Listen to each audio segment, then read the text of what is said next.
High বন্ধুরা, আজকের আমি রেসিপি রান্না করেছি মুসুরি ডাল দিয়ে দই দিয়ে একটা নতুন রেসিপি রান্না করলাম।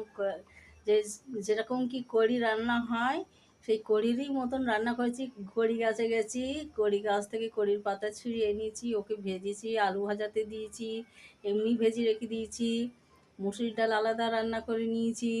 আবার দই দিয়ে মুসুরির ডাল দিয়ে কড়ি টাইপের একটা আমি রেসিপি রান্না করে নিয়েছি। তা চলুন আপনাদের দেখাবো, খেয়েও দেখাবো একটু। তা চলুন বন্ধুরা, আজকের এই রান্নাই রেঁধেছি, আর কিছু রাঁধিনি। এটাই রেসিপি আজকের আমার।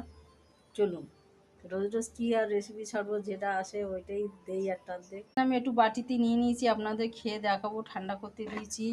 এখন আমি রান্নাটা দেখিয়ে দিচ্ছি। দেখুন, দুটো তেজপাতা, একটা শুকনো লঙ্কা দিয়েছি, পাঁচফোড়ন, জিরি, সাদা জিরি, আর এর মধ্যে রাঁধুনি, পাঁচফোড়নের সাথে কালো জিরি সবই আছে, সাদা জিরে আছে, মৌরি আছে, রসুন থেতু করে দিয়েছি, পেঁয়াজ দিয়েছি, দিয়ে একে ফোড়ন দিয়েছি।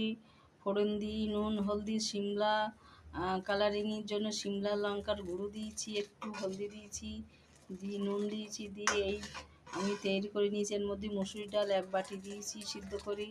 তো দেখুন, যেরকম কি কারি রান্না হয় কারি পাতা দিই, তো ওরকমই আমি টাইপের দিয়েছি। এবার কারি পাতা দিই, ফোড়ন দিয়েছি, তেজপাতা দিই। তো বন্ধুরা, রান্নাটা তৈরি হয়ে গেছে। এখানে কারি পাতা আমি ভেজে রেখে দিয়েছি, একটু ওপর দিয়ে আরও দিয়ে দেবো বন্ধুরা। এই দেখুন, একটু কারি পাতা ভাজা দিয়ে দিচ্ছি। এটা ভাতেও খাওয়া যাবে, রুটি দিয়েও খাওয়া যাবে বন্ধুরা। এই রান্নাটা আমার কমপ্লিট হয়ে গেল বন্ধুরা। তো একটু এখান দিয়ে আমি তুলে নিচ্ছি, টেস্ট করে আপনাদের দেখিয়ে দেবো।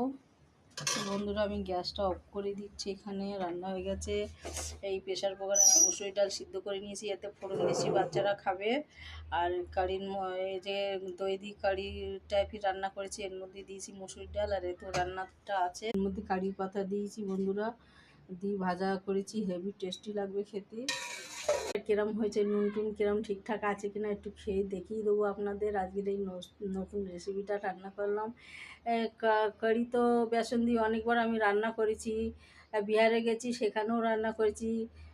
বিহারে তো নিজের বাড়ির দই, মৌসির দুধের, গায়ের দুধের বাড়ির দই আমাদের কিনতে হয় না, অনেক দই, টক দই, মিষ্টি দই, যেরকম করে রান্না হবে ওরকম করে খাবে লোক। রুটি দিয়ে দই খাবে, চিড়ি দিয়ে দই খাবে। তা বন্ধুরা, চলুন একটু খেয়ে দেখিয়ে দিচ্ছি আপনাদের। কারি পাতা ভাজা নিয়েছি, একটু খেয়ে দেখাচ্ছি। হেভি হয়েছে বন্ধুরা, কারি নিয়ে নিয়েছি, একটু খেয়ে দেখাচ্ছি।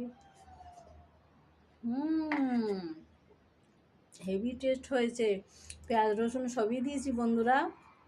আপনারাও বাড়িতে এইভাবে রান্না করে খেতে পারেন। না যদি বেসন থাকে, মুসুর ডালকে সিদ্ধ করে নেবে, আর দই দিয়ে কারি পাতা দিয়ে ফোড়ন দিয়ে রান্না করবেন আপনার।